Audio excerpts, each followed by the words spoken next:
श्री स्वामी समर्थ मित्रांनो, स्वागत आहे तुमचं आपल्या अजून एका नवीन व्हिडिओमध्ये।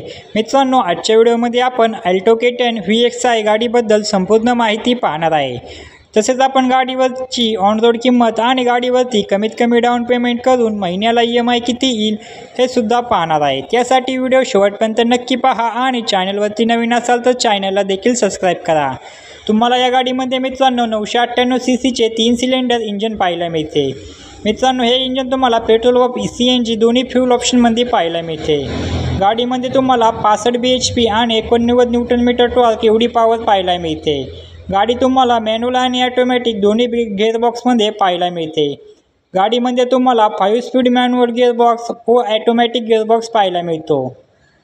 गाडी तुम्हाला पेट्रोल व CNG अशा दोन्ही फ्यूल ऑप्शनमध्ये अवेलेबल आहे।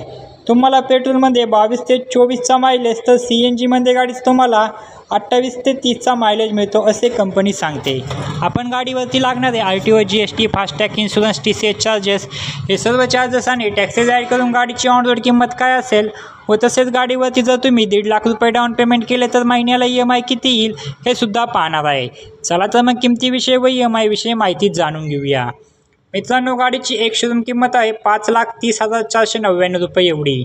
RTO चार्जेस लागतात 58,354 रुपये एवढे। इन्शुरन्स चार्जेस लागतात 26,490 रुपये एवढे।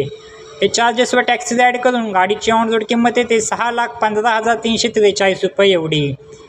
चला तर मग आता EMI व डाऊन पेमेंटविषयी माहिती बघूया। जर मित्रांनो तुम्ही 1,50,000 रुपये डाऊन पेमेंट केले तर तुमची लोन अमाऊंट येते 4,65,343 रुपये एवढी। तुम्हाला रेट ऑफ इंटरेस्ट लागतो कमीत कमी 9.8% एवढा। यामध्ये आपण 3 प्लॅन पाहणार आहे, 5 वर्षासाठी, 6 वर्षासाठी आणि 7 वर्षासाठी EMI। जर तुम्ही 7 वर्षासाठी EMI घेतला तर महिन्याला EMI येतो 7,677 रुपये एवढा। जर 6 वर्षासाठी EMI घेतला तर महिन्याला EMI येतो 8,574 रुपये प्रति महिना एवढा। जर 5 वर्षासाठी EMI घेतला तर महिन्याला EMI येतो 9,841 रुपये प्रति महिना एवढा। तर मित्रांनो, ही होती Maruti Suzuki Alto K10 VXi मॉडेलबद्दल संपूर्ण माहिती। तुम्हाला अजून कोणत्या गाडीबद्दल माहिती हवी असेल तर कमेंटमध्ये नक्की सांगा, आम्ही त्यावर व्हिडिओ बनवायचा नक्की प्रयत्न करू। व्हिडिओ आवडला असेल तर व्हिडिओला